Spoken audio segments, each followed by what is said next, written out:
Boa noite, pessoal. Meu nome é Paulo Henrique, trabalho aqui no Reagro, na parte de agricultura e marketing. E em nome da Faculdade Reagro e do 3R Lab, eu gostaria de agradecer a presença de todos aqui que estão dispostos a adquirir mais conhecimento.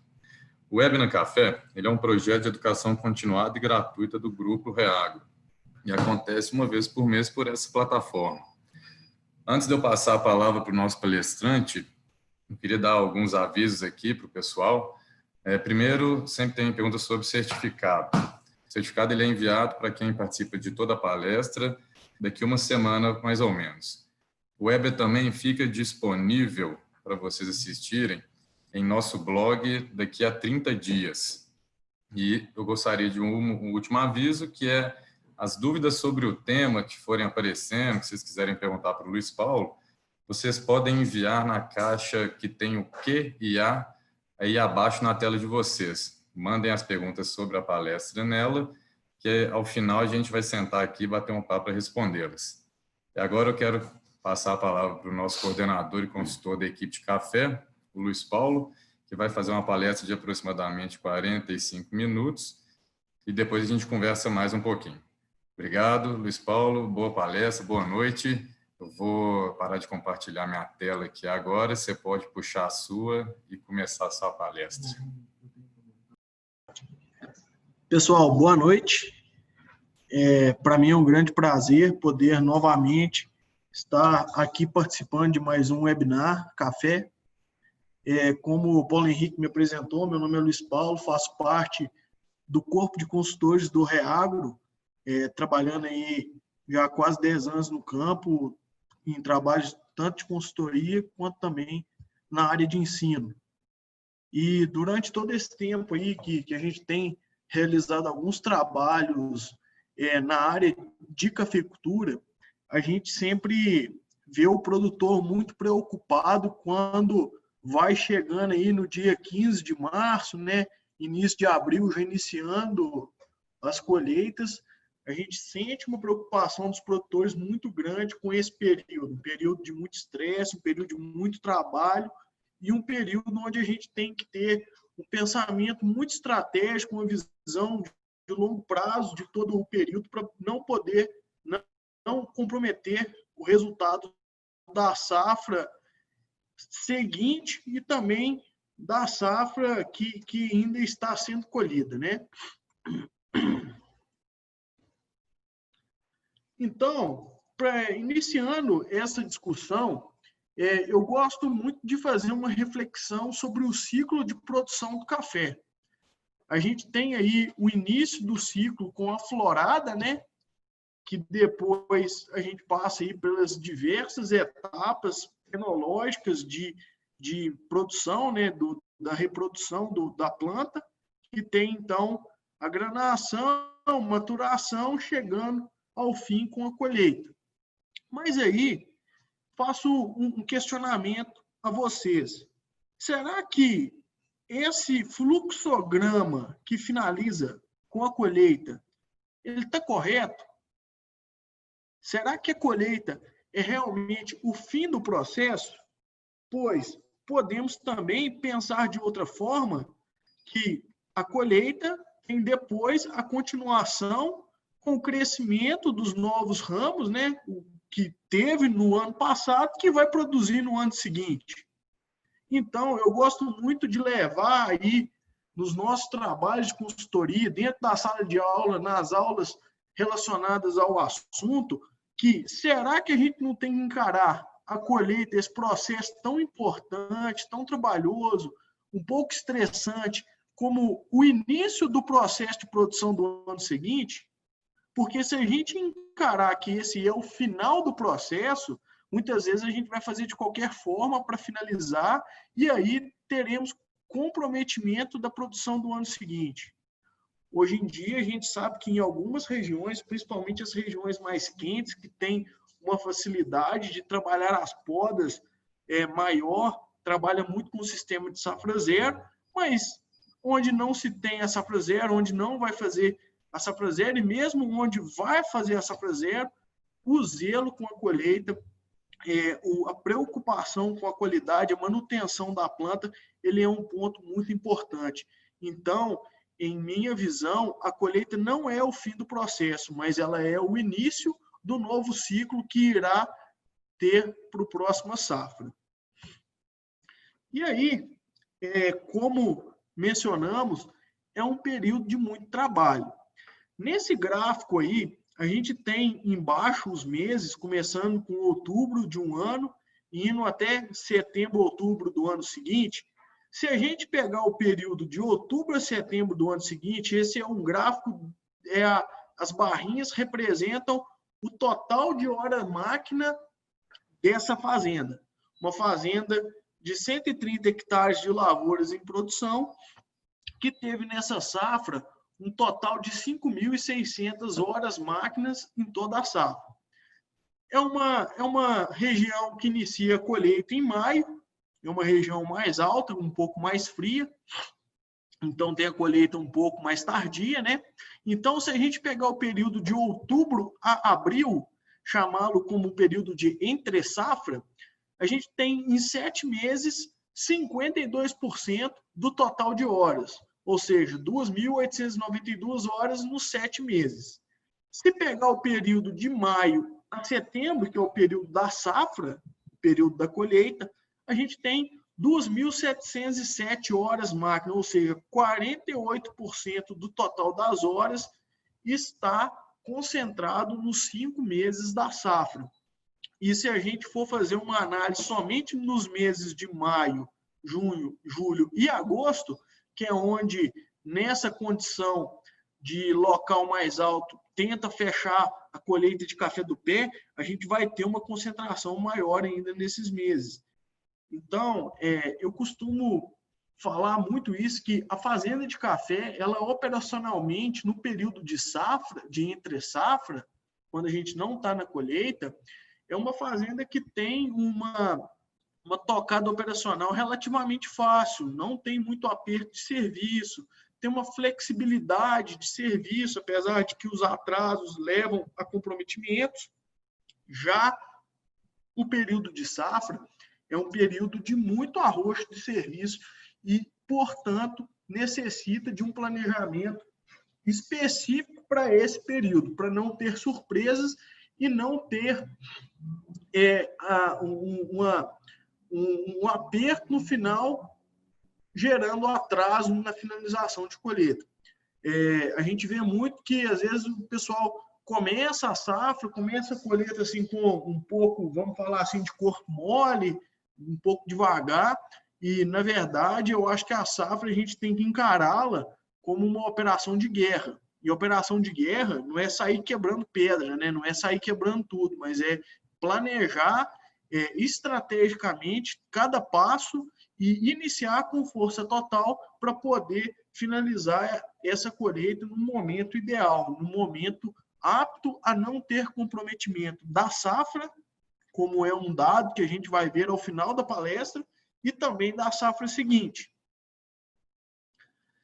Então, esse planejamento da colheita exige respondermos algumas dúvidas. Primeiro, meu parque de máquinas, ele está adequado para o meu parque cafeeiro?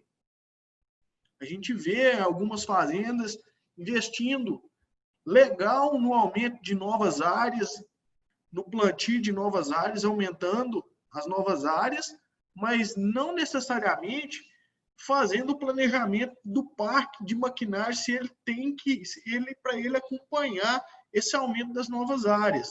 Então, esse é um primeiro ponto que você deve planejar, ver a demanda de horas, né? E para essa demanda de horas, outras perguntas têm que ser respondidas. Primeiro, qual que é a estratégia da sua colheita?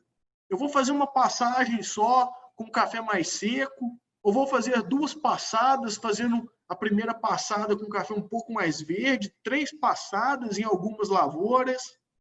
Quantas horas máquinas eu vou gastar em cada processo? A primeira passada, qual que é a velocidade que eu vou andar? E a segunda? Qual que é a capacidade da estrutura da pós-colheita? Não adianta nada eu ter meu parque de máquina adequado para fazer uma colheita com 60 dias, uma colheita extremamente tranquila, mas a minha pós-colheita não dá conta. Máquina vai ficar parada porque encheu o terreiro, porque não tem secador para colocar café. Então, todos esses pontos que linka o dimensionamento de maquinário com o dimensionamento da pós-colheita, ele tem que estar extremamente linkado em uma engrenagem justa que deve andar extremamente lubrificada e tem que andar engraxadinho para o processo não parar. Para, no final, a gente fazer uma crítica, uma análise crítica de qual que é a previsão de finalização da colheita. Muitas vezes a gente chega em algumas situações, é muito comum produtores nos demandar um trabalho de planejamento de colheita, e aí quando a gente pega todas essas informações da fazenda, aí o planejamento já aponta uma finalização da colheita lá para o dia 20 de setembro, numa região mais baixa, quente, que tem a colheita iniciada no início de abril.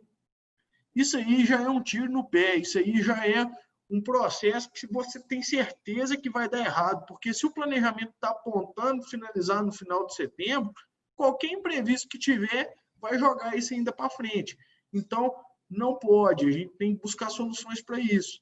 Algumas soluções, algumas estratégias, iremos abordar agora na sequência. E aí, para fazer o planejamento da colheita, a gente tem que ter algumas diretrizes que estejam linkadas com a busca da fazenda. Esse é um slide que eu retirei de uma reunião de uma fazenda, de um planejamento de colheita de uma fazenda, agora há 15 dias atrás, onde o que foi a diretriz adotada pela fazenda? A fazenda, essa é uma fazenda que trabalha com o foco na produção de cafés especiais, que tem o mercado de exportação como o seu alvo em alguns cafés. Então, por exemplo, nas lavouras de Bourbon, que são lavouras que têm potencial de qualidade mais alto, a fazenda já passa a diretriz dela. Opa, não pode aplicar um maturador nessas lavouras, porque são lavouras que eu tenho que preservar e garantir a qualidade delas no pós-colheita. Outro ponto, a fazenda que vai trabalhar com podas em algumas lavouras. Então, outra diretriz, finalizar as podas até o dia 31 de julho. Outro ponto, com relação à finalização da colheita de café da planta. É uma fazenda que está situada aí a cerca de 1.000 metros de altitude na região do Campo das Vertentes, então que quer finalizar a colheita do café da planta até o dia 15 de agosto. Isso aí a gente vai ver para frente o porquê dessa informação. Isso é muito importante. A gente aí, direto e reto, principalmente em alguns anos que tem algum imprevisto de chuva na colheita, a gente vê máquina andando nas lavouras durante os meses de outubro, em alguns anos, até em novembro, né? A gente vai discutir o grande prejuízo que isso causa para a planta e para a produção, para a produtividade da lavoura. Outro ponto, finalizar a colheita de café de varrição até o dia 31 de setembro. A gente viu aí o ano de 2018, onde a gente teve o retorno da estação chuvosa um pouco mais cedo e pegou muitas fazendas de calça curta, deixou muito café para trás. Essa fazenda mesmo tem essa diretriz clara, porque no ano de 2018 teve uma perda significativa de produção que não conseguiu varrer. Então, isso aí a gente já busca finalizar até dia 31 de setembro. No planejamento está sinalizando até mais cedo para não ter esse problema. E a escala de serviço de máquinas de colheita e varrição seria uma escala de segunda a sábado. Todas essas diretrizes são computadas com uma grande inteligência agronômica e de indicadores que a equipe do REAGRO tem para poder chegar num cronograma final, um cronograma geral de colheita. Nesse cronograma aqui, a gente vê os processos, né? Primeira derriça e segunda derriça, que é a operação da colhedora, né? A colhedora de café da planta, e primeira varrição e segunda varrição. Aqui tem duas varrições em algumas lavouras, porque essa fazenda ela adota uma estratégia de algumas lavouras no início da colheita, já colocar a máquina de varrição andando atrás da colhedora para poder tentar pegar já um pouco um café ali que ainda não sofreu algum processo fermentativo. Então, a gente checa aqui que dentro desse planejamento da fazenda, ela está prevendo finalizar a colheita de café de pé dia 10 de agosto e prevendo a finalização da varrição dia 2 de setembro. Além desse planejamento, é muito importante ter a checagem quinzenal ou mensal para ver como que está a evolução. Por quê? Porque dentro desse planejamento foi levantado que a fazenda irá trabalhar com a colhedora na primeira derriça 8 horas por dia, na segunda derriça 10 horas por dia. Chegou, iniciou a colheita, que na primeira derriça, ela, em vez de trabalhar 8, ela está trabalhando só 5 horas. O que isso vai ocorrer? Vai acontecer que esse prazo aqui previsto para dia 10 de agosto, ele vai estender. Então, monitorar o planejamento e replanejar, mudando muitas vezes a estratégia, buscando novas alternativas, é um ponto muito importante para não chegar lá no final de julho e aí sair doido para resolver a situação de colheita que já está ocorrendo há 2, 3 meses. Então, desta forma que a gente tem buscado e conseguido ter algum resultado diferenciado na colheita, principalmente tentando manter a saúde produtiva da lavoura.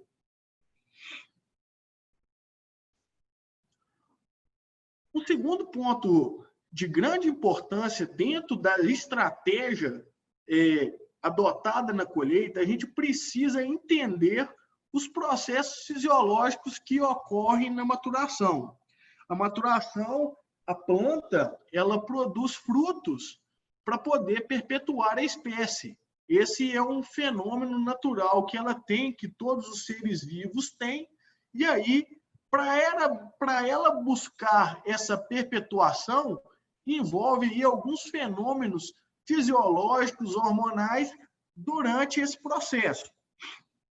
A gente teve a florada, né, lá em setembro, outubro, e aí depois teve o chumbim, e aí depois ali na fase de novembro, dezembro, pode ter uma variação aqui em função do clima do ano, a gente tem a fase de expansão rápida dos frutos, depois, em torno de janeiro a março, a gente entra na fase de granação, é onde começa ali a formação do grão de café mesmo, né? E depois entra nos processos de maturação, passando por verde-cana, por cereja, por passa, né?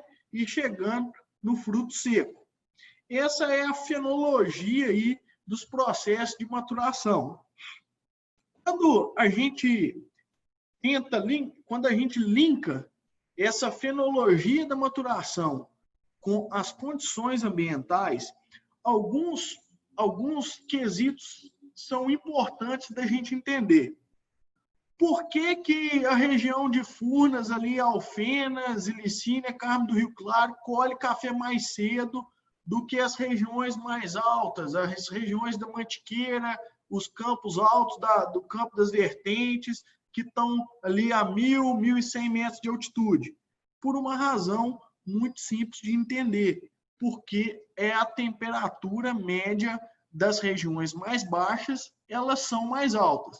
Nesse trabalho aqui, feito por Laviola e colaboradores, ele avaliou as fases de desenvolvimento do fruto em 4 regiões, a 720 metros de altitude, 800, 880 e 950.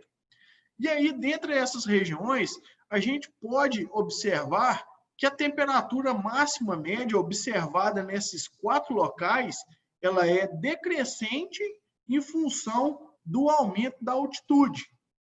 Então, se você comparar, por exemplo, uma lavoura que está nas margens de Furnas, lá 780, 790 metros de altitude, ela vai ter uma temperatura mais alta do que uma lavoura que está a 1.000, 1.100 metros de altitude. E esse fato vai interferir na evapotranspiração da planta, ou seja, quanto mais quente, mais evapotranspiração essa planta vai ter, e isso acelera todo o processo fisiológico dela.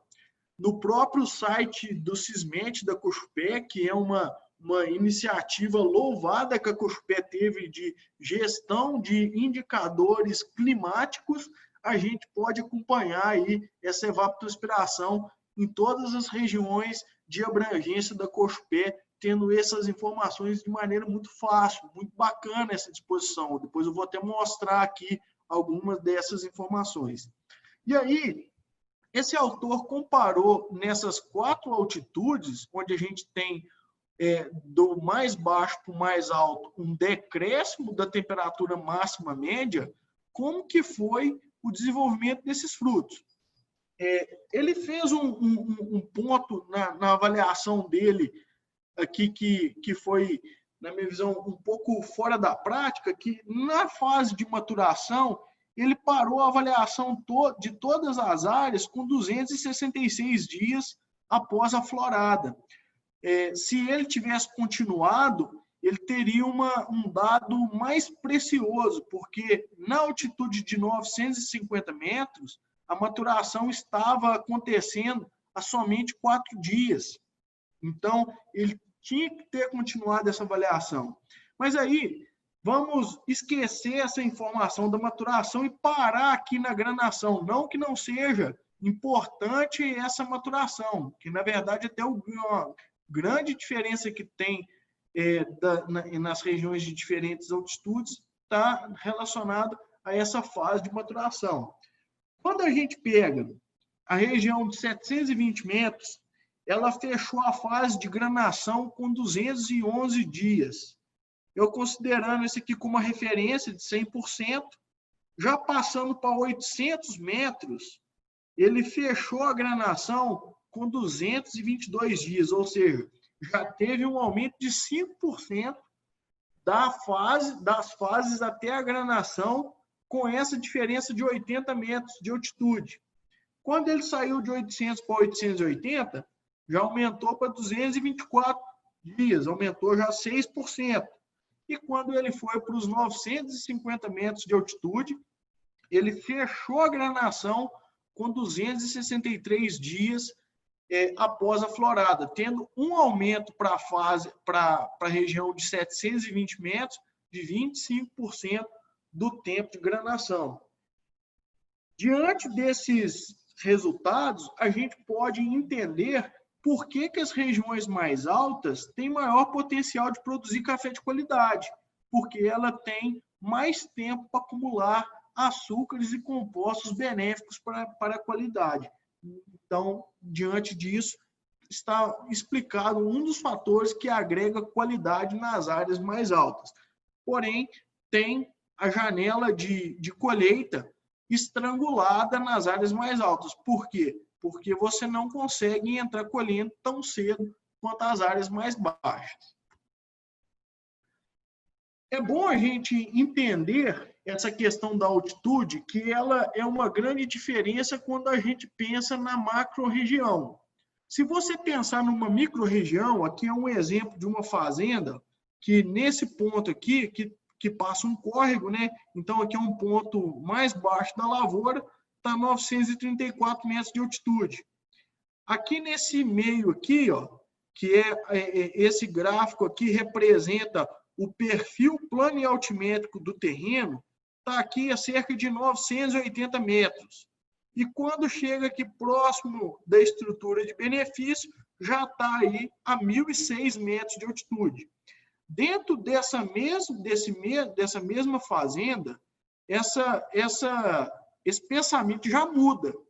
Aqui, se a gente analisar as temperaturas, a temperatura nesse ponto do terreno vai ser mais baixa do que nesse ponto aqui de cima. Por quê? Porque aí nada mais é do que um acúmulo de ar frio. O ar frio é mais pesado que o ar quente, ele desce para os pontos mais baixos do terreno, dando uma diferença de temperatura. Então, aqui nesses pontos, você vai ter uma maturação. Se tivesse nessas glebas aqui a mesma cultivar, ela teria nos pontos mais baixos a maturação mais tardia do que os pontos mais altos do terreno. E aí a gente pode adotar até estratégias na escolha da cultivar, prevendo aí essas diferenças que existem na maturação dentro do terreno. Continuando nessa parte de fisiologia da maturação, um trabalho desenvolvido por Ságio, em 2012, aí no Departamento de Fisiologia Vegetal da UFLA, que foi muito interessante. Essa autora ela estudou como que é o comportamento hormonal da planta de café durante o período de maturação. Então, ela teve várias avaliações após a florada em 2 cultivares de café. E aí a gente pode ver aqui o primeiro dado, que é o dry matter, que é matéria seca, né? Que a partir dos 124 dias ele vem subindo. Importante observarem que aqui a partir do dia 214 por 244, a curva teve uma inclinação, ou seja, teve um grande acúmulo de matéria seca aqui na fase final.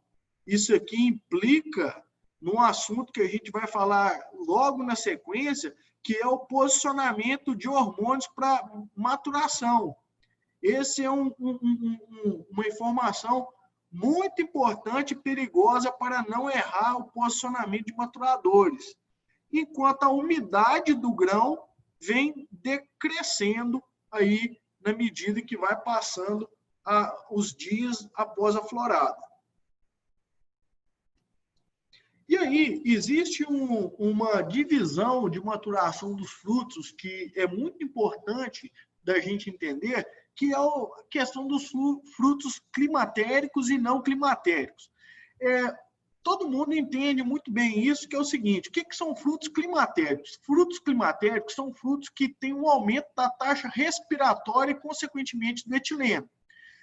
De maneira geral, o que são esses frutos? São aqueles frutos que, quando a gente tira da planta, essa é uma forma empírica de saber diferenciar, os frutos que, quando você tira da planta, ele continua o processo de maturação. Isso aí é um exemplo: tomate, pera, abacate. A gente sabe muito bem disso. A dona de casa vai comprar lá um tomate no supermercado, ela pega lá um tomate mais verde, ela sabe que ele vai acabar de madurar lá na casa dela. Frutos não climatéricos são frutos que têm declínio lento e constante da taxa respiratória, e aí tem baixa quantidade de etileno. Eles não podem ser colhidos antes da maturação, ou seja, se você colher esses frutos antes da maturação, vai perder. Um grande exemplo disso é laranja, né? Laranja aí, quem é moleque e já pediu laranja para o vizinho, que tem um pomar bacana na roça, o vizinho fica bravo se pega a laranja verde, porque vai perder essa laranja, que ela não vai madurar. Uva, coco também são exemplos disso. O café, existia uma grande discussão de qual que é a classificação dele. Ele é um fruto climatérico, porém, ele é um climatérico suprimido, ou seja, se a gente colher um fruto de café verde ainda, ele não vai acabar de madurar. Mas ele é um climatérico, porque ele tem um aumento da taxa respiratória e, consequentemente, um aumento do etileno. Esse aumento da taxa respiratória e aumento do etileno, a gente entende o porquê, se o fruto ele seca no pé, ele tem uma grande desfolha da planta. Por quê? Ela produz etileno, né, para poder promover a maturação. O etileno ele é um hormônio natural da planta, e aí ele produz etileno para poder promover a maturação do fruto, e depois um outro hormônio que age nisso é o ácido abscísico, para esse fruto cair da planta, porque a planta quer que esse fruto caia no chão e germine. Só que, quando há a produção desse etileno, a planta acaba tendo também uma desfolha devido a esse etileno, naturalmente, que ela produziu. Com isso, quando você tem essa situação, você tem um comprometimento da safra seguinte, pois você vai ter um menor pegamento de frutos devido a essa desfolha.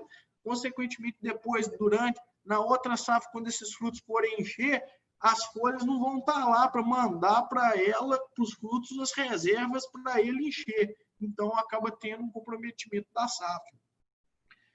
Esse dado seguinte mostra a respiração da mesma autora. Ela trabalhou com 2 cultivares, o Acauã e o Catucaí 785/15, sendo o Acauã como um exemplo de uma cultivar de maturação mais tardia e o Catucaí de maturação mais precoce. Então, o comportamento da respiração, com o passar dos dias após a florada, que ele dá um pico aqui no Catucaí, que é mais precoce, e no Acauã ele tem um pico um pouco menor. Quando analisa a produção do etileno, que acompanha a respiração com um pouco de delay após ela, a gente nota o mesmo comportamento. Um pico na produção de etileno vindo do Catucaí e já o Acauã tendo um pico menor.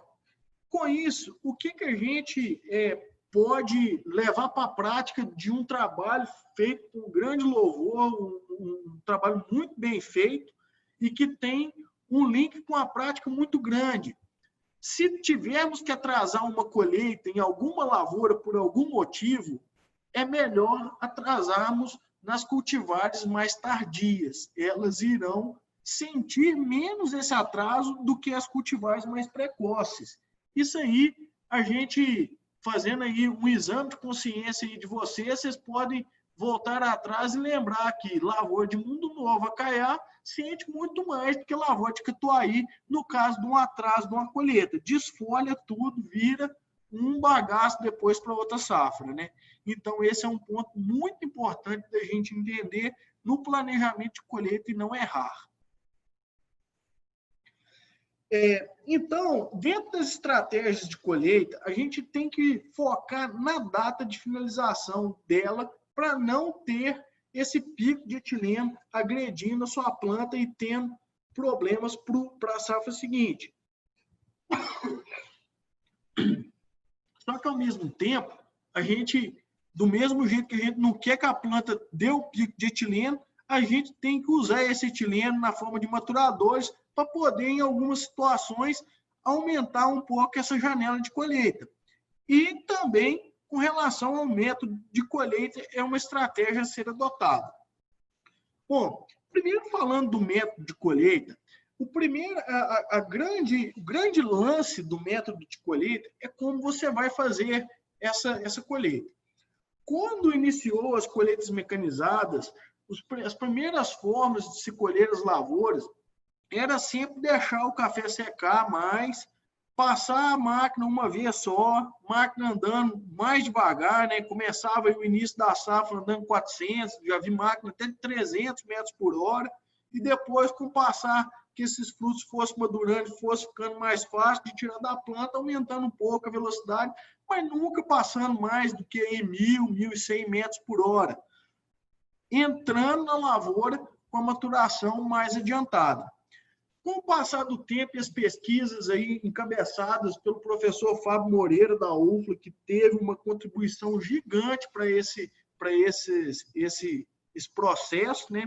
Iniciou-se a colheita do café da planta com 2 ou mais passadas, com velocidade maior, variando aí de 1.200 a 1.800 metros por hora, entrando na lavoura com maturação menos adiantada, ou seja, entrando na lavoura com um percentual de café verde maior, mas mexendo na regulagem de vibração e o peso do freio, a gente consegue ter uma colheita que a gente chama de colheita seletiva, retirando somente os frutos maduros, e aí os frutos verdes que ficam na planta são induzidos a madurar pela agressão da máquina. Quando a gente machuca uma folha, machuca a planta vai fazer a produção de etileno ali. É um processo natural dela. Então, quando você passa a máquina a primeira vez, tirando ali os frutos do ponteiro da planta, que está mais adiantado, então, às vezes, tira as varetas de baixo, Os cafés verdes que ficam na planta ali 20, 30 dias depois, você tem um forçamento da maturação dele, faz a segunda passada zerando, então, o café da planta. Mas como fazer isso, né? Qual que é a estratégia adotada por isso e como que chegaram nessa conclusão? Chegaram nessa conclusão através desse trabalho, que foi feito por 5 colaboradores em 2013 foi publicado. Esse trabalho foi realizado lá em Carmo do Paranaíba, na região do Cerrado Mineiro, né, no Alto Paranaíba, uma região que está aí a cerca de 1.100 metros de altitude, uma região muito boa para a produção de café. E aí esse autor ele trabalhou com os seguintes tratamentos. O tratamento 1, onde ele fez 2 passadas da máquina, nos tratamentos de 1 a 4, ele sempre fez 2 passadas, sendo que a primeira passada foi feita com 40% somente de fruto de cereja, só estava com 40% de fruto de cereja, e a segunda passada já tinha lá só 17% de fruto de cereja, já tinha secado mais o café. Ou seja, foi uma passada dia 12 de junho e a segunda passada dia 8 de julho. No tratamento 1, ele andou a 1.300 metros por hora, mais ou menos, com 850 de vibração. No tratamento 2, ele manteve os mesmos 1.300, mas subiu a vibração para 950 ciclos por minuto. Já o tratamento 3, ele fez 850 de vibração e subiu a velocidade para 1.600 metros.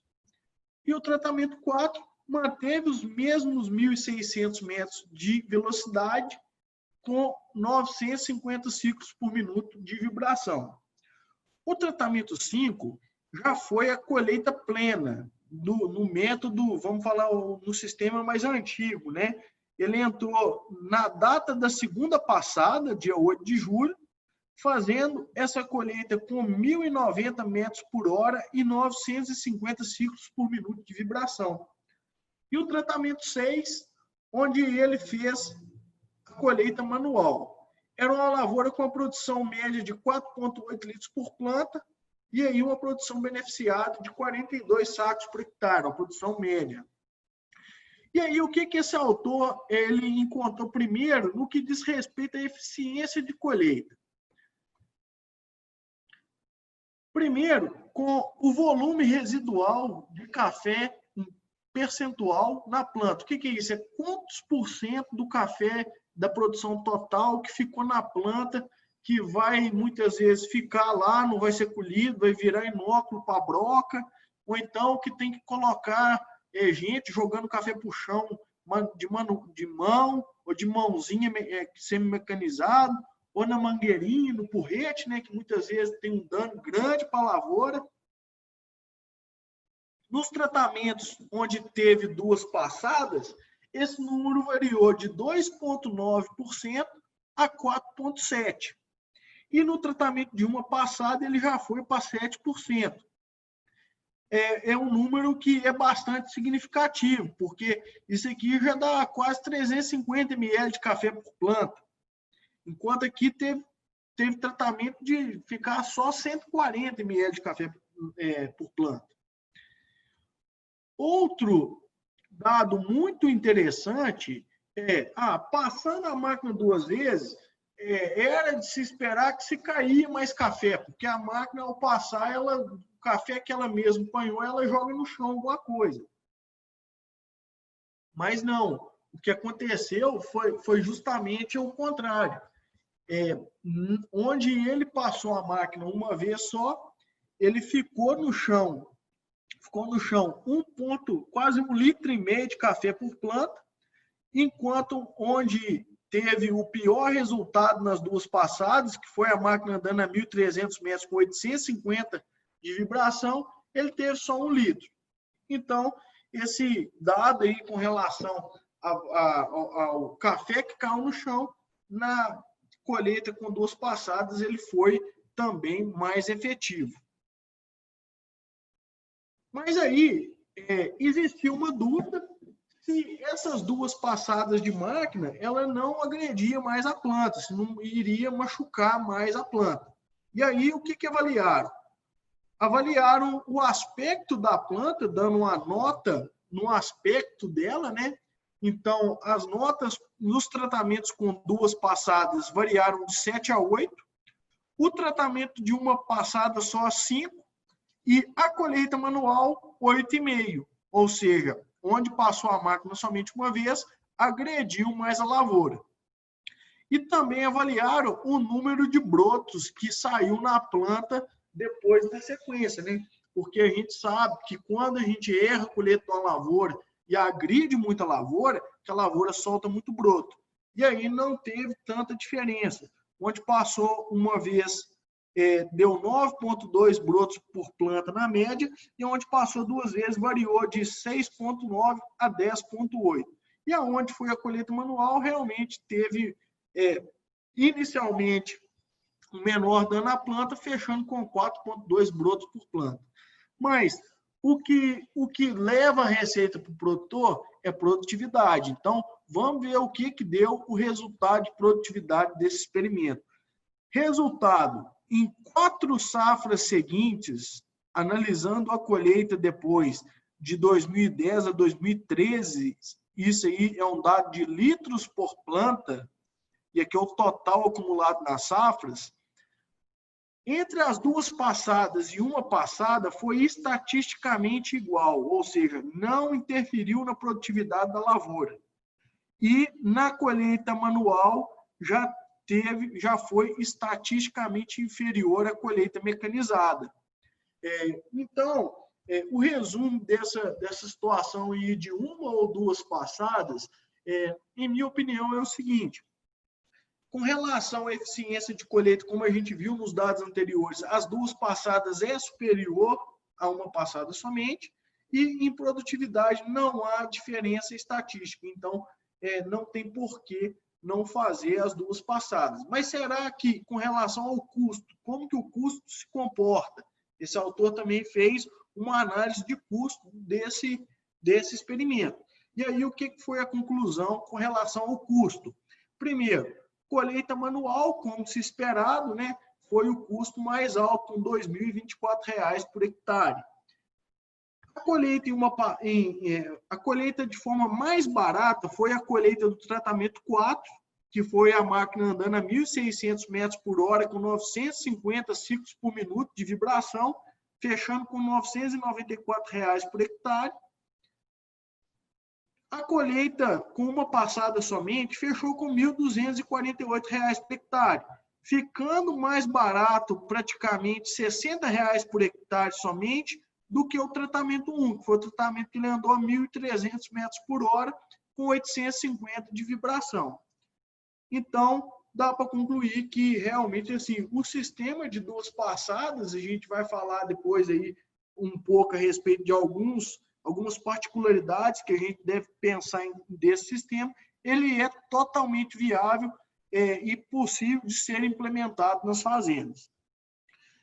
Existe um índice que o professor Fábio desenvolveu, que é o índice de regulagem, que é você dividir a vibração que está sendo trabalhada pela velocidade.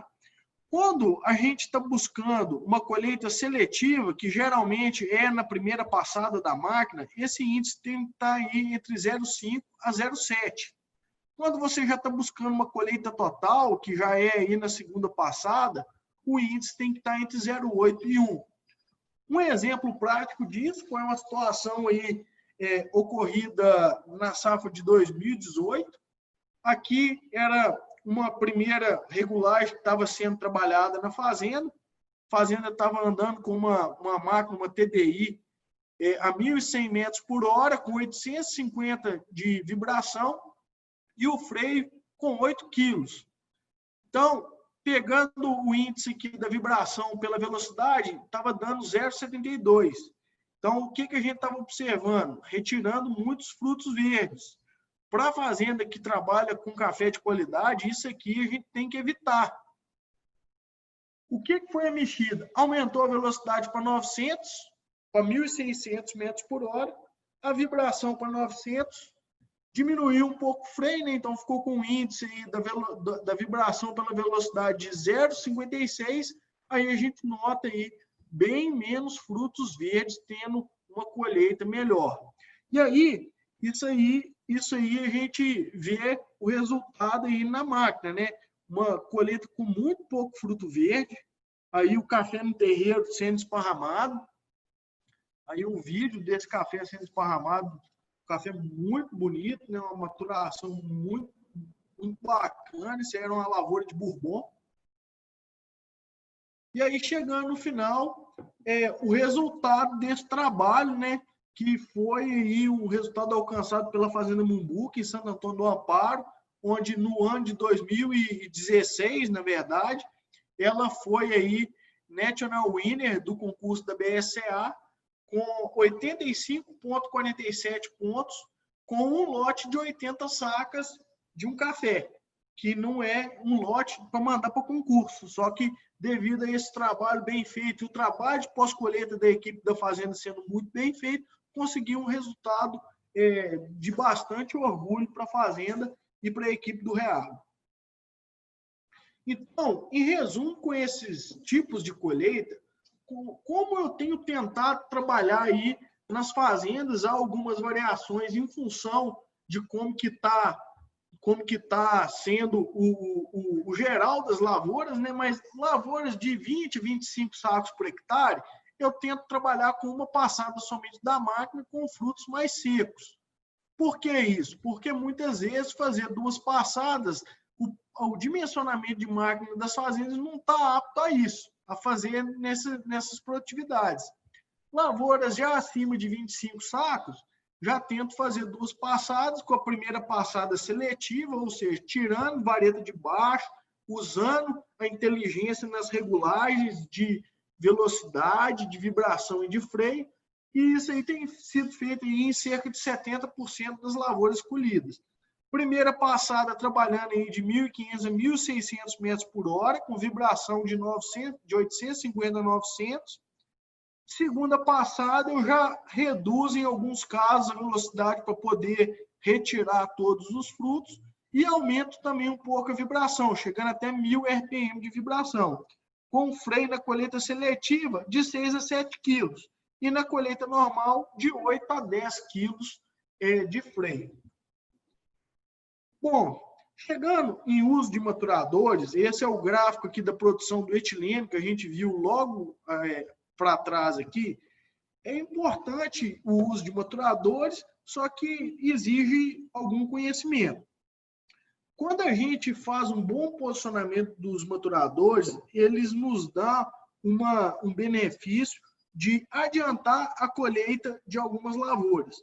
Só que se esse posicionamento ele não for bem feito, a gente pode ter alguns comprometimentos. O principal comprometimento do maturador, quando ele não é bem posicionado, ele é em relação ao rendimento. O que foi esse trabalho?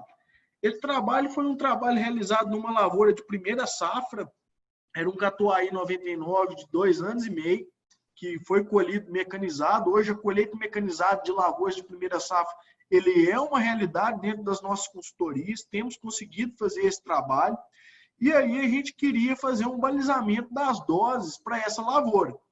Então a gente fez um trabalho fazendo a testemunha com 0,05 ml de etrel por litro de água, 1 ml de etrel por litro de água e 1,5 ml por litro de água. Regulagem do pulverizador com 600 litros por hectare, e aí fechou os bicos na ponteira da lavoura. No caso dessa lavoura, vocês vão ver o vídeo do tamanho dela, foi aplicado cerca de 300 litros por hectare.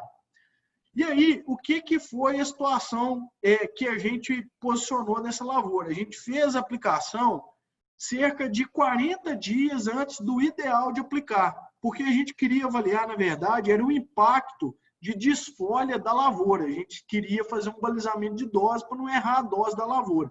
Então, aplicou 40 dias antes do que realmente foi aplicado na área total. Ou seja, os frutos não estavam totalmente desenvolvidos. E aí, quando a gente tem essa situação de aplicação do maturador com os frutos ainda não totalmente desenvolvidos, o que acontece? Acontece um comprometimento do rendimento. Esse dado aqui mostra isso. Ó. Testemunha, onde não foi aplicado cerca de 500 litros de café da roça para fazer uma saca de café. Meio ml já deu aí próximo de 600. 1 ml próximo de 700. E 1 ml e meio chegando a quase 800 litros de café da roça para fazer uma saca de café. Então, você pode queimar a produtividade da lavoura se tiver um posicionamento do hormônio em momento inadequado, em momento errado. Bom, mas como que olha esse momento? A avaliação do momento adequado para ser aplicado, a gente pode ver nesse vídeo.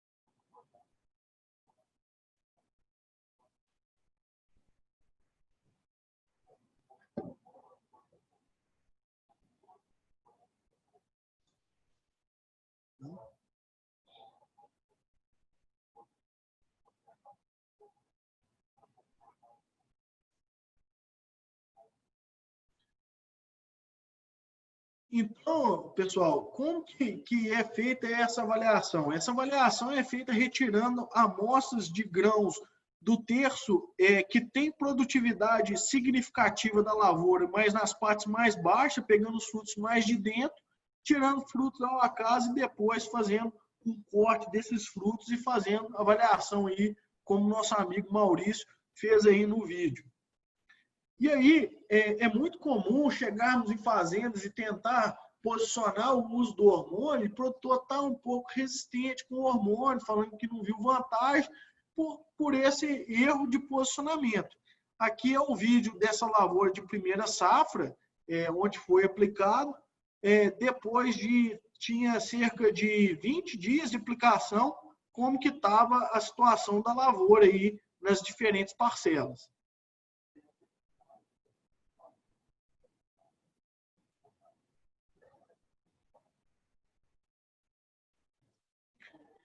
Então, aqui foi uma lavoura de primeira safra, Catuai 99. Esse é o lado da planta que pegava sol da tarde. Então, aqui é a primeira dosagem, que é 0,5 ml de etrel por litro de água.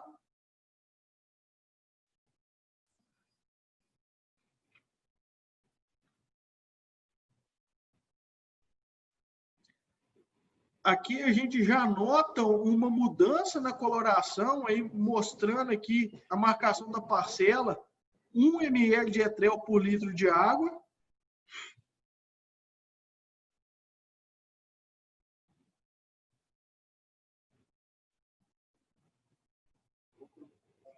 Aqui uma outra mudança de dose, a dose mais alta trabalhada, 1 ml e meio de etrel por litro de água.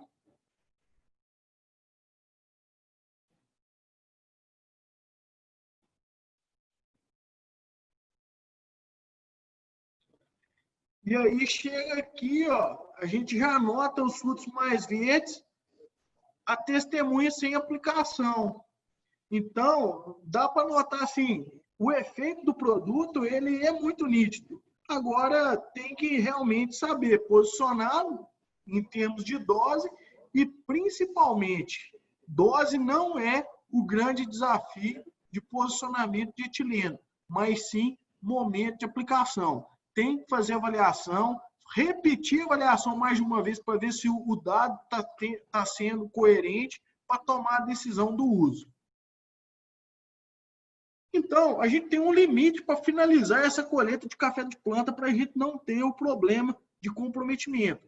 Eu tenho trabalhado nas regiões de temperaturas mais amenas, que estão aí acima de 1.000 metros de altitude no sul de Minas. A gente tem algumas regiões aí em Nazareno bem altas, que são muito tardias em maturação, no Cerrado, na região do Serra do Salitre também, que atrasa bastante, tentando fechar essa colheita aí até dia 20 de agosto. As regiões intermediárias, 10 de agosto, e nas regiões de temperaturas mais altas, que aí a gente tem exemplos aí de Araguari, Monte Carmelo, Alfenas, regiões de Furnas, tentando finalizar essa colheita de café do pé dia 30 de julho. Muitos de vocês podem assustar com essa data, mas não é possível ter isso. Gente, temos que trabalhar para isso, porque se estivermos passando dessa época, a gente vai estar tendo comprometimento de produção. Esse comprometimento da produção, ele é bem... Podemos entendê-lo por que essa diferença, na verdade, das regiões, aí nesses dados aqui do Sismet Cochupé. Aqui a gente tem as diferentes estações meteorológicas da Cochupé e a gente vê, ó, no dia de hoje, né, hoje, dia 17 de março, a gente tem Alfenas com quase 650 milímetros de evapotranspiração acumulada a partir da florada principal, sendo que 700 milímetros já é tido como o atingimento da maturação. E aí, Nova Resende, que já está aí a 1.200 metros de altitude, né, abaixo de 600 milímetros de evapotranspiração. Por isso, essa diferença aí das datas de finalização de colheita em função da evapotranspiração.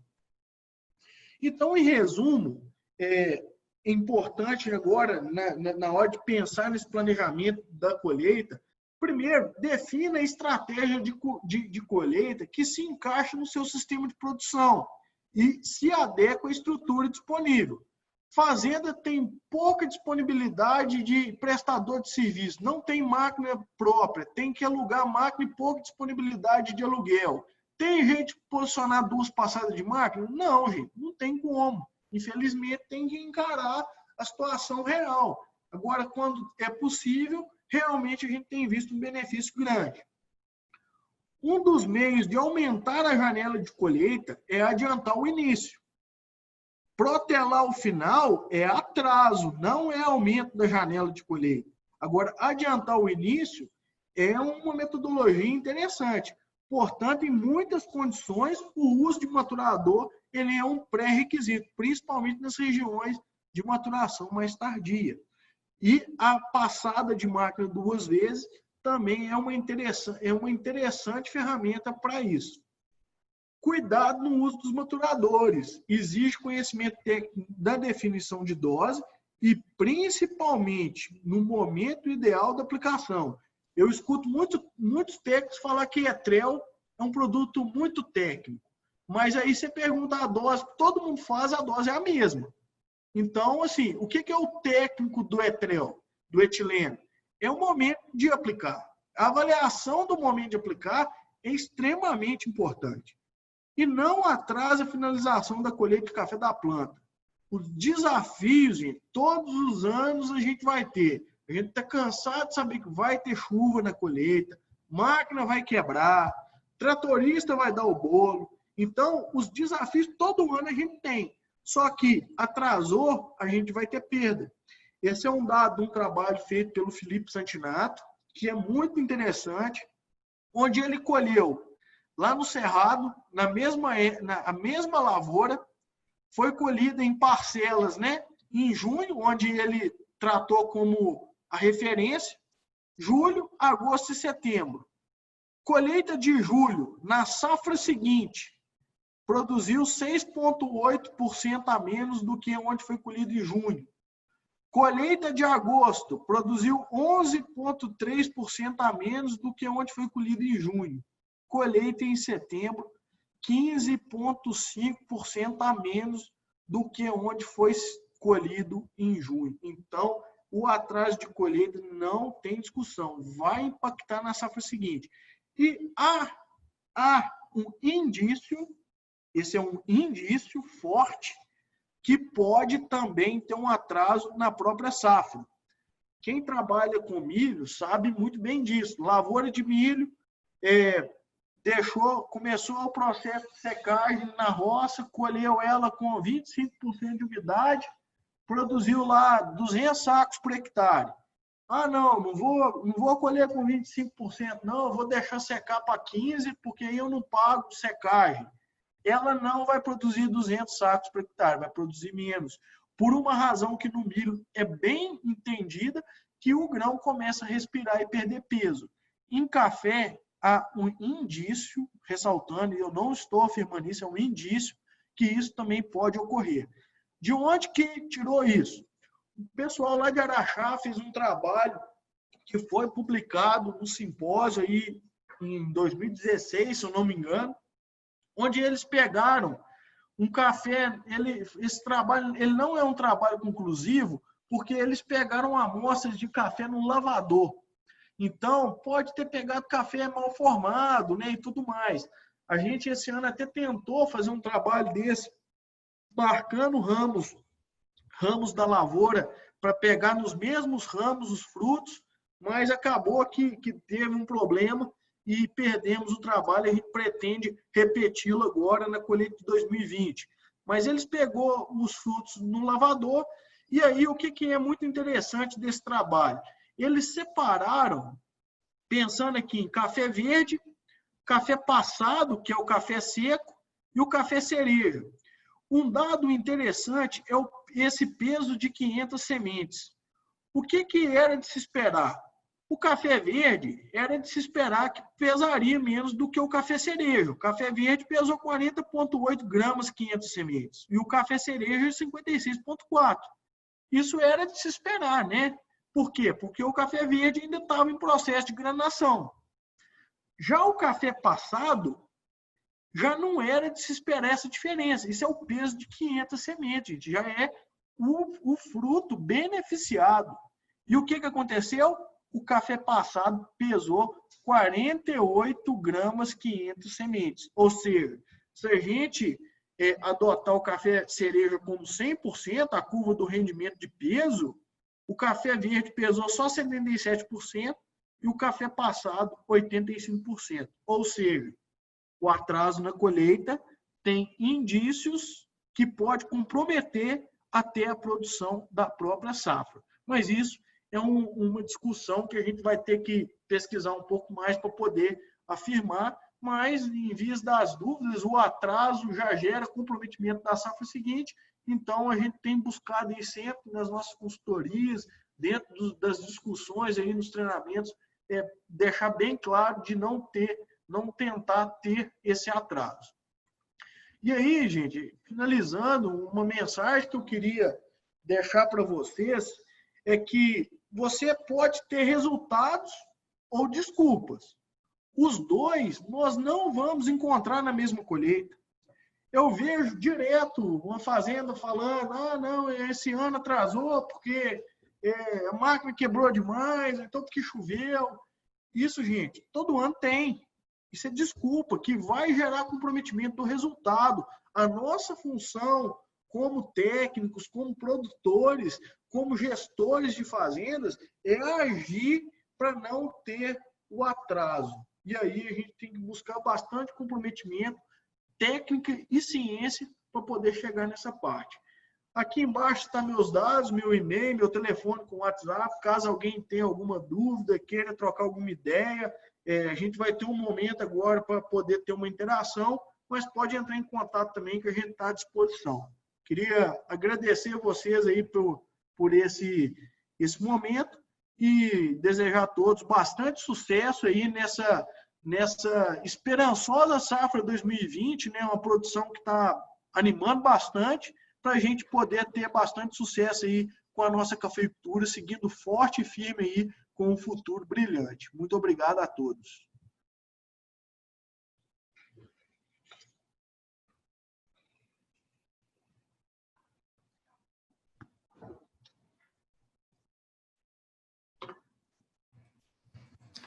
Jorge, mais Luiz Paulo, obrigado pela palestra, pela sua disponibilidade. Pessoal, agora o Luciano, que é o nosso gerente da agricultura, vai ter uma pequena palavrinha com vocês a respeito do grupo e de uma oportunidade de um curso nosso. Boa noite, Luciano. Boa noite, Paulinho. Boa noite a todos. Gente, só espero que todos fiquem, porque o Luiz Paulo ainda vai responder várias perguntas. Tem mais de 20 perguntas aqui, que é bem interessante. Ele só foi tomar uma água ali, dar uma respirada, mas ele já volta para responder essas perguntas de vocês. Brevemente, a gente queria só apresentar o que é o Grupo Reagro, né, para aqueles que não conhecem. O Reagro nasceu, então tem o DNA aí da consultoria, como o Luiz Paulo explicou aí muito bem, vários dados de fazendas, né, trouxe aí realmente informações práticas, um treinamento aí online, né? Então, o Reagro tem esse DNA de consultoria, todos os professores técnicos vivem diariamente as fazendas. Nós temos uma empresa de ensino, que é a faculdade, onde a gente leva treinamento continuado no Brasil todo, tanto presencial como online. Um software de gestão de fazendas, o IDEAGRE, o laboratório de análise de forragem, folha bromatológica, calcário, mineral. O Reagro pesquisa para validar aí, junto com empresas e também com os técnicos e as dúvidas dos produtores, validar uma série de informações aí para levar para o campo algo mais palpável, que gera mais resultado, né? E uma empresa uma startup biológica, né? Que é a Biomip, de produtos biológicos. Vou passar? Um pouco do ensino, hoje são mais de 19 mil pessoas já treinadas, mais de 4.800 já fizeram pós-graduação conosco, e em 21 estados tivemos esses cursos presenciais, e no Brasil todo, alunos para os cursos online. Pode passar? E nesta ocasião, né, como é um webinar focado em cafeicultura, para aqueles que buscam realmente se diferenciar no mercado, fazer um treinamento de alto nível com profissionais como o Luiz Paulo e vários outros, um treinamento robusto de mais de 100 horas aí de imersão mesmo. Nós temos lançado para 2020 3 turmas. Quem tiver na região do sul de Minas, ali a gente tem uma turma iniciando em Varginha. Quem tiver na região DDD 37, Piuí, e quem tiver na região do Alto Mogiana, São Sebastião do Paraíso, Guaxupé, nós temos a oportunidade de uma turma para Franca. Então, quem tiver interesse em fazer um curso realmente de alto nível aí, com a carga horária bem robusta, com temas muito atuais, uma discussão técnica com vários outros produtores e técnicos, essa é a oportunidade. Aproveitar o excelente momento café e se atualizar, né? Então, para hoje, quem tiver interesse, entre em contato com a Bruna, ela pode explicar todo o cronograma, explicar os professores, os assuntos. A Bruna é a nossa consultora de vendas. O telefone dela, ela está disponível no WhatsApp, é o DDD 31 99437 2502. Então, também convido a todos a seguir a página do reagro.café no Instagram, que lá a gente sempre tem atualizações e postagens bem bacanas, com foco 100% na cafeicultura.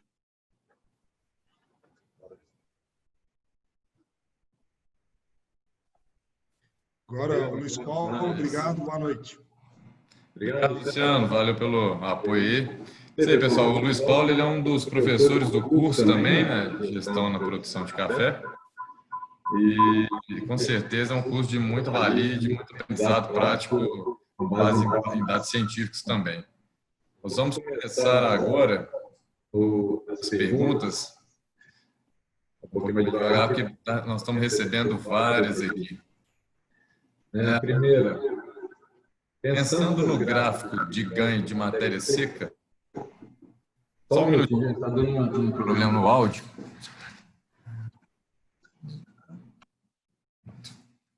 Pronto, resolvemos aqui, vamos lá. Primeira pergunta aqui do nosso amigo Antônio. Pensando no gráfico de ganho de matéria seca, você acha que pode haver perda de peso dos grãos dentro da mesma safra, considerando a época de colheita? Ô Antônio, essa dúvida sua aí, acho que foi até enviada antes do último slide lá do resultado que o pessoal fez lá em Araxá, né? Tem esse indício que pode ter perda dentro da mesma colheita. Essa perda, ela talvez pode ocorrer porque, como o grão já fez todo o seu processo de maturação, ele pode iniciar um processo respiratório e aí ter perda de peso. Isso não está totalmente elucidado pela ciência, então envolve aí mais algumas pesquisas para poder ter uma resposta certa dessa dúvida, ok? Outra pergunta aqui, o comportamento do catucaí é sempre de ser mais precoce? Pensando em escalonamento de colheita, ele seria interessante em quais regiões? Legal. O catucaí é uma cultivar que ela tem se destacado bastante em várias regiões, principalmente nas regiões mais frias, né, nas maiores altitudes aí, né, principalmente o 2SL, e ele tem tido o comportamento de ter uma precocidade aí em cima mesmo do mundo novo, do acaiá. Semana passada mesmo, a gente estava numa fazenda que a gente realizou a avaliação da granação, enquanto uma lavoura de catucaí estava com 79% de frutos granados, uma lavoura de acaiá estava com 68%. Então, a gente tem observado um pouco de precocidade a mais do que as cultivares do grupo aí dos Mundo Novo, né? Mundo Novo, acaiá e tudo mais. Ótimo, vamos lá escolher mais uma. Bastante aqui. O nome do companheiro não saiu, da companheira, mas vamos lá. Ele pergunta, depois da colheita de um talhão, é feita sua varrição. Qual o mês que já se pode começar a pulverizar, visando a recuperação da lavoura? Sou do sul de Minas, de Três Corações. Boa pergunta. É muito tradicional dentro da cafeicultura a pulverização de pós-colheita, né? Utilizando-se aí muitos produtos cicatrizantes, como os cobres, né? E essa pulverização, o ideal é que ela seja realizada o mais próximo possível da passada da colhedora. Por quê? Porque ao passar a colhedora, né, essa máquina vai abrir aí alguma porta de entrada para a entrada de doenças oportunistas, que aí dentro das fazendas aí que tem um pouco de problema de frio, a gente sofre bastante com isso, com entrada de fome, entrada das bacterioses. Então, o ideal é que seja feita ali o mais próximo possível. Pesquisas indicam que, por exemplo, a bactéria ela pode entrar na planta e, em questão de horas depois da passada da colhedora. Então, o ideal não é nem esperar a varrição, já vir com essa pulverização. Só que essa pulverização ela é num momento de muito arroxo para as fazendas. Eu tenho visto muito poucas fazendas conseguindo realizá-las. Uma estratégia que essas fazendas que não conseguem realizar a pulverização de pós-colheita têm adotado é fazer aí uma aplicação com produtos que vai dar um pouco de residual a mais, né? Por exemplo, o uso aí de boscalida, de carboxamidas aí no pré-colheita, tenta fazer essa pulverização no limite da carência da colheita, e utilização de produtos sanitizantes. Tem sido uma estratégia que tem dado bons resultados aí, onde tem um arroxo de máquina que não consegue fazer a pulverização pós-colheita.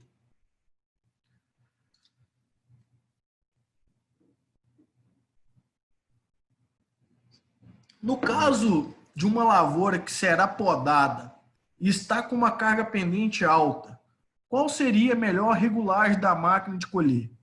Bom, essa pergunta foi feita pelo Antônio e no caso de uma lavoura que vai ser podada, geralmente a gente tem posicionado a utilização do etileno nessas lavouras para tentar fazer a poda o mais cedo possível.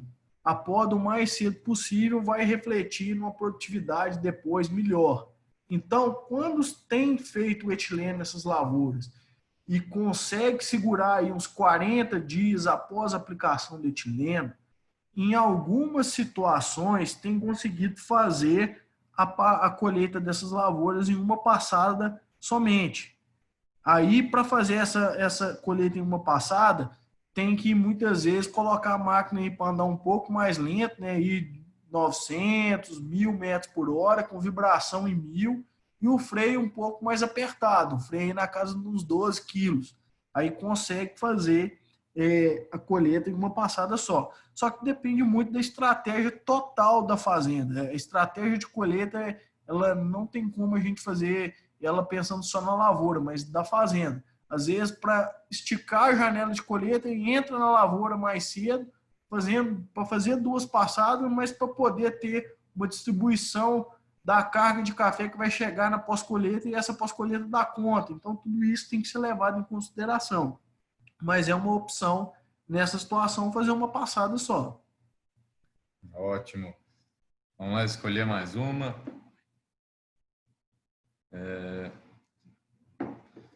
Pensando em uma lavoura de maturação precoce, região quente, qual seria a data limite para encerrar a colheita? Pensando que assim aliviaria a planta. Bom, nas regiões mais quentes, nós temos tentado aí finalizar a colheita dentro do mês de julho ainda. E as cultivares de maturação precoce, a gente tem que tentar fechar ela até mais cedo. Isso aí é a colheita da fazenda fechando no mês de julho. Então, você vai fechar essa colheita nas cultivares mais tardias. As cultivares mais precoces, que você vai começar a colheita ali no início de abril, meio de abril, a gente tem que tentar fechar ela até o final de junho. Acho que passou de junho, ela já está tendo aí algum comprometimento. Olha.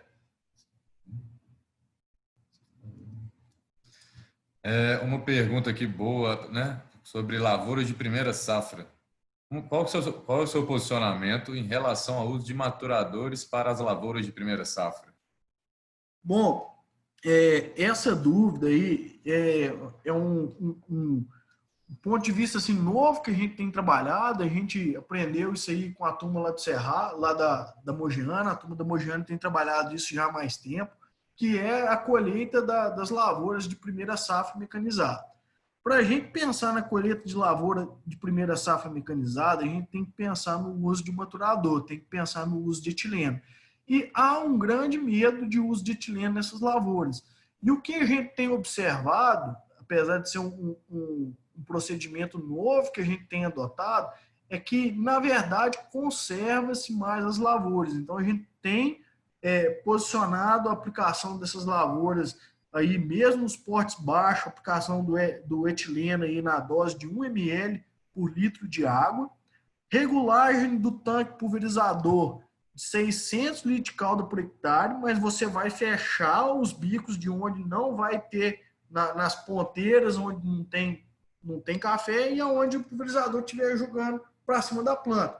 Então, nessas lavouras aí de primeira safra, que tem entrada aí em torno de 45 até 55 sacos por hectare na primeira carga, a gente tem feito aí em torno de 300 litros de calda por hectare, com 1 ml de etrel por hectare, segurando aí em torno de 40 dias, entrando com colheita aí com as máquinas menores. É um procedimento que tem barateado muito, tem dado bons resultados, em que a gente está muito animado, porque facilita muito aí, principalmente nas regiões que tem dificuldade de mão de obra.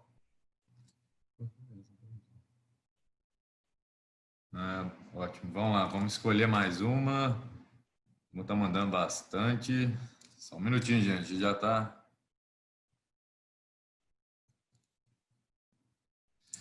Uma pergunta aqui do Fábio Silveira. Boa noite. Gostaria de saber se o uso de etrel na maturação dos frutos não interfere na qualidade da bebida do café e fermentação natural do fruto? Bom, Fábio, essa é uma dúvida muito importante. O etileno ele interfere, o etrel ele interfere na qualidade da bebida, porque a gente tem uma redução do período de maturação, então ele vai acumular menos açúcares. Além desse fruto que você aplicou, que está verde, ele vai o gosto dele não vai mudar, né? Ele vai dar gosto de verde. Então, do ponto de vista de qualidade, ele atrapalha a qualidade da bebida. Então, a gente tem que ter uma estratégia de quais são as lavouras que você vai posicionar. Como eu mostrei lá nas diretrizes do planejamento da colheita, alinhado com uma fazenda, que nas lavouras de bourbon, onde o produtor almeja uma qualidade superior, ele não abre mão de aplicar etrel nessas lavouras. Essas lavouras ele não aplica etrel, ele vai aplicar etrel nas lavouras onde ele sabe que tem menor perspectiva de qualidade. Quanto à fermentação natural do fruto, eu nunca vi nenhum dado de interferência nisso, mas acredito que possa ter alguma interferência também. Ótimo, bom demais. Pessoal, queria só lembrar vocês, mais uma vez, que a nossa agente comercial, a Bruna, está lá em Belo Horizonte à disposição para quem quiser conhecer mais um pouco aí do curso de gestão na produção de café. Esses nossos webinars, a prosa é rapidinha e no curso consegue ficar 2 dias por mês só conversando os assuntos. Vamos lá, mais um aqui, do Felipe Brito. Boa noite, Luiz Paulo, ótima palestra. Me chamo Felipe e falo do município de Três Pontas. Em áreas nas margens de represa, a umidade se faz mais presente. Em quais processos essa pode influenciar, pensando em qualidade de bebida e maturação de grãos? Felipe, esse é um problema que a gente vive também aí dentro das consultorias aí nas margens de Furnas, né? Uma região muito boa de produzir café, mas que tem o desafio realmente da qualidade. Se a gente deixa o café secar na planta nessas regiões, a certeza maior que você tem na safra é que você vai ter café riado, né? Na maioria das vezes. Então, influencia realmente, atrapalha a qualidade de bebida. E aí, o que eu tenho feito nessas áreas para poder promover, sair fora desse problema, é iniciando realmente a colheita mais cedo, adotando as 2 passadas de máquina, adotando o uso de etileno para poder entrar mais cedo nas lavouras e colhendo café mais verde mesmo, porque tem sido mais vantajoso financeiramente vender café verde do que café riado, né? Então, esse tem sido uma situação. O uso de produtos sanitizantes, produtos de asepsia, tem sido uma incipiente prática, mas com poucas conclusões ainda a respeito. E o uso também de produtos biológicos tem tido algum apelo e algum resultado, mas ainda não temos nada conclusivo, mas que vale a pena ser experimentado. Bacana, bom demais. Vamos ver mais uma aqui para a gente dar continuidade. Um minutinho. Do Leonardo Kraus Queiroz, ele pergunta: qual o maior vilão, o café verde ou o café de chão? Olha, Leonardo, essa dúvida sua, ela tem a tradicional resposta, depende da região, né? Se for uma região igual o Felipe falou aí, região margem de represa, com umidade muito alta, sem dúvida alguma o café verde. O café verde vai ter um posicionamento de preço muito melhor do que o café seco que for fermentado, o café seco que fermentar, que riar. Então, sem dúvida melhor ter o café verde. Agora, se for uma região, por exemplo, tem algumas regiões que não perde café de varrição bebe. Aí você já não tem essa preocupação. A gente tem algumas micro-regiões no Cerrado, na Mogiana, tanto na Mogiana paulista quanto mineira, que a gente tem uma capacidade de produzir qualidade muito fácil, e aí você já não tem que esquentar tanta cabeça. Mas onde você sabe que tem problema de qualidade, aí não tem dúvida, você tem que entrar mais cedo, colher um percentual de verde maior, mas não ter a fermentação. Ótimo, muito bom. Vamos ver mais uma pergunta aqui. Da Jéssica Trindade, ela pergunta: em relação à vibração da máquina, qual seria a vibração indicada para uma segunda passada?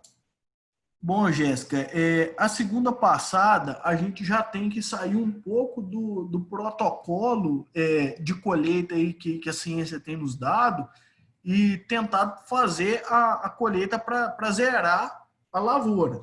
Então, a gente tem ido com a vibração na segunda passada até 1000 ciclos por minuto, até 1000 RPM.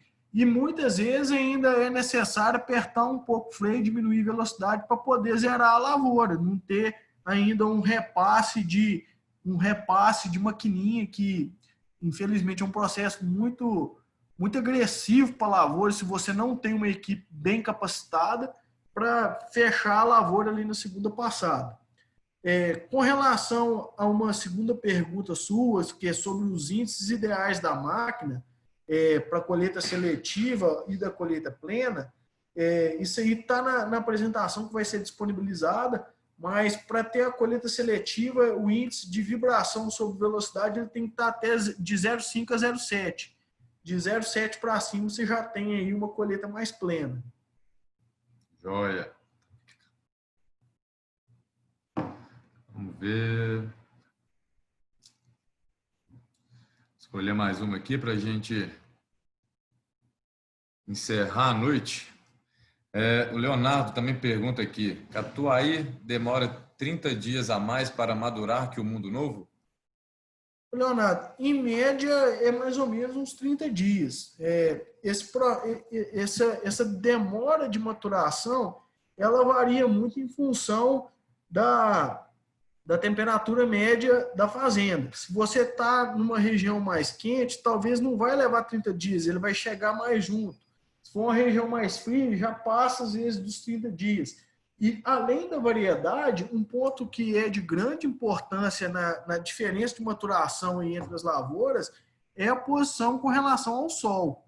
Se você tem uma lavoura de Catuai em uma face que pega sol da tarde, comparada com uma lavoura de Mundo Novo, que o sol pega na parte da manhã, na face do sol da manhã, essa diferença não vai ser tão significativa. Então, todos esses aspectos devem ser estudados para poder entender como que vai ser o comportamento.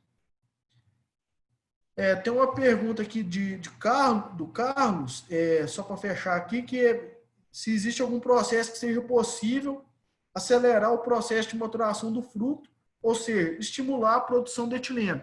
Existe sim, Carlos, dois processos, uma aplicação de etileno exógeno, ou seja, que não é produzido pela planta por meio do produto Etrel, o nome comercial dele, né?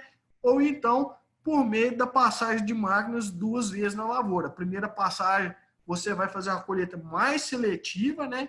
E aí a segunda passada, essa primeira passada vai estimular a produção de etileno pela lavoura, levando então os frutos que ficarem ali, os frutos verdes, a madurar para a segunda passada. Ok? Beleza. Pessoal, hoje nós estamos chegando ao fim aqui.